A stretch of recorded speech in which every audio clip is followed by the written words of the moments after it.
এই বিশ্ব ব্রহ্মাণ্ডে সাধুগুরু বৈষ্ণব সকলে মিলে কয় এবং কি শাস্ত্রের খাতায় পাওয়া যায়, কি পাওয়া যায় যে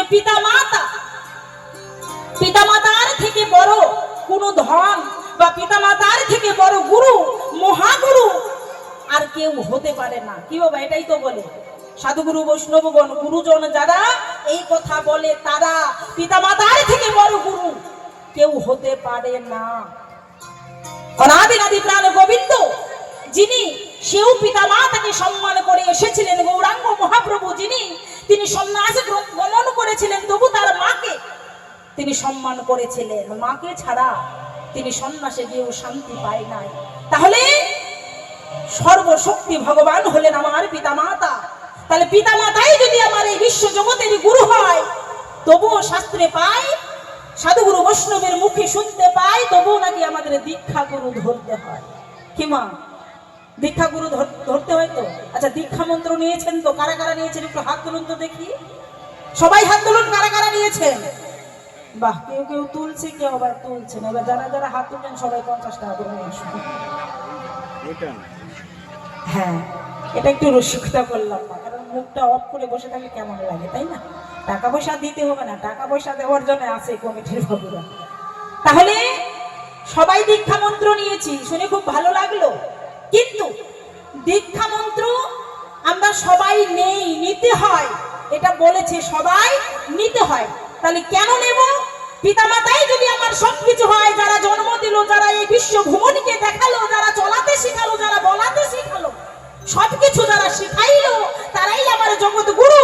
আর তারপরেও নাকি আমাকে দীক্ষা গুরু ধরতে হবে। কেন? পিতামাতাই তো আমার সবকিছু, তাহলে এবার দীক্ষা গুরু কেন ধরবো? তাহলে দীক্ষা গুরু আমরা কেন ধরবো তোমার কাছে জানতে চাই। তুমি একটু কৃপা করে বলে যাবে এই ধর্ম সবাই, বলে কিন্তু সারাসারি না। হ্যাঁ, তাহলে দীক্ষা গুরু কেন ধরবো? দীক্ষা গুরুর কিবা আচার, কিবা তার নিয়ম, কিবা তার বিধান, তুমি একটু কৃপা করে করে যাবে তাহার সমাধান।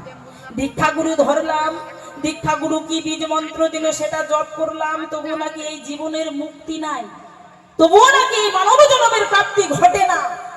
তো তারপরে কি করতে হয়? তারপরে নাকি শিক্ষা গুরু ধরতে হয়। দেখেন গুরুদের কত আচার।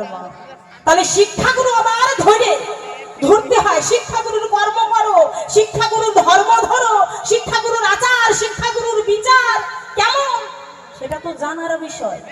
এমনি এমনি গুরু ধরবো কি মা?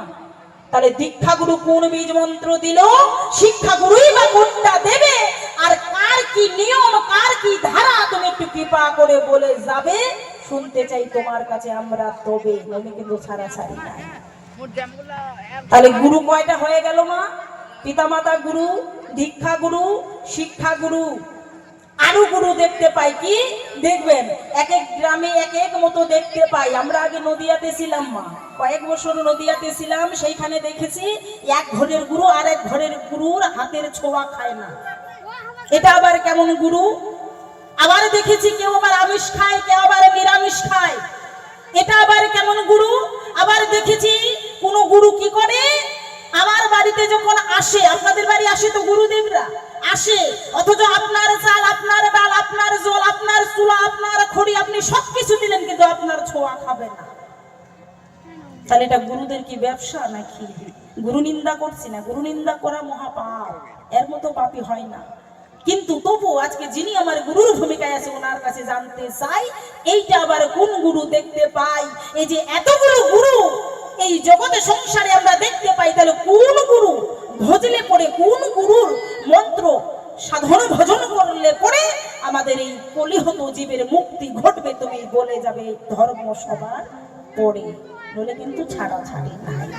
তাই একখানা গান গাই, এই গানের পরে ওনার কাছে আরো কিছু জানতে চাই।